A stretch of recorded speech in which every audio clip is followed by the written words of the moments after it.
இவர் சிறு வயதிலிருந்தே ஆன்மீகத்தில் எல்லாம் பற்றல் அறுத்து திருமணம் செய்யும் பொழுது பசி தாங்காமல் துறவியானவர். இதுதான் உண்மை. எல்லாம் திருமணம் ஆகும் பொழுது சாப்பிட்டுட்டு எதுவுமே இது பண்ணக்கூடாதுங்கிற ஒரு சம்பிரதாயம் இருக்கிறது. அந்த சம்பிரதாயப்படி அவர்கள் பிராமணராட்சி. அந்த பசி தாங்க மாட்டாத இதெல்லாம் ஒரு வேலையா அப்படின்னு சொல்லிட்டு தான் அவர் துறவியானார். அவர் வெளியில் போனார். அப்படியே உலகமே சுற்றி அடிச்சிட்டு வர்றார். உலகம் சுற்றி அடிச்சிட்டு வந்துட்டு இருக்கும் பொழுதே சதாசிவ பிரம்மேந்திராளுடைய புதுக்கோட்டை மகாராஜாவுக்கும் அவருக்கும் தொடர்புகள் ஏற்பட்டது. அப்படியே உலகம் சுற்றிட்டு வர்றாரு. அவர் போயிட்டு இருக்கும் பொழுதே நிறுவனமாக போகிறார். கையை துண்டிக்கப்படுறாங்க. சதாசிவ பிரம்மேந்திரனுடைய கையை துண்டிக்கப்படுறாங்க. அதை பொருட்படுத்தாத அவர் போயிட்டு இருக்கிறதுனால பெரிய ஞானியட்ட இதை நாம் இந்த இதை பண்ணிட்டோமே அப்படின்னு சொல்லிட்டு கையெடுத்து கொண்டு கொடுக்குறாங்க. கை ஒட்டிடுச்சு. அதுக்கு பிறகு அப்படியே சுற்றி உலகமே சுற்றிட்டு வர்றார். புன்னைநல்லூர் வர்றார்.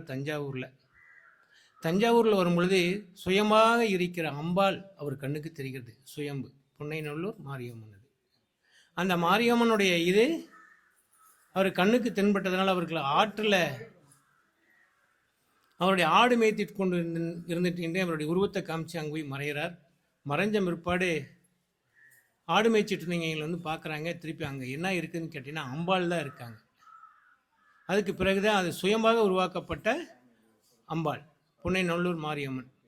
காவேரி தென்மடல் காவேரியில் சாமி அங்கே இருக்கிறதுனால அவர் அங்கே உட்காந்து தியானம் பண்ணிட்டு இருக்கும் பொழுது ஆற்றுல பெரிய வெள்ளம் அவரை மூடிடுது.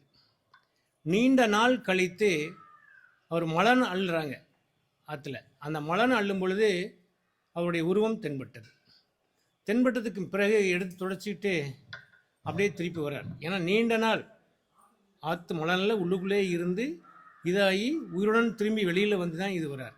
அப்போ வந்துட்டு இருக்கும் பொழுது தான் திருப்பி கரூர் வர்றார். கரூர் வந்தோடனே சுயம்பாக இருக்கிற அந்த தாந்தோன்றின் மலைன்னு சொல்லக்கூடியதை எல்லாரும் கேள்விப்பட்டிருப்பீங்க. அங்கே ஆஞ்சநேயர் பாறை ஒன்று இருக்குது. அந்த இதில் உட்காந்து தவம் பண்ணிட்டு இருக்கும் பொழுது உள்ளுக்குள்ள பிரசன்ன வெங்கடாஜலபதி இருக்கிறத அவர் கண்ணுக்கு தெரிகிறது. அதை குடைஞ்சி பார்க்கும் பொழுது சாமி உள்ளுக்குள்ளே இருக்கார். அதுக்கு பிறகுதான் சாமி தென்மடல் காவேரி எங்கே இருக்குன்னா கொடுமுடி நெரூர் காசி.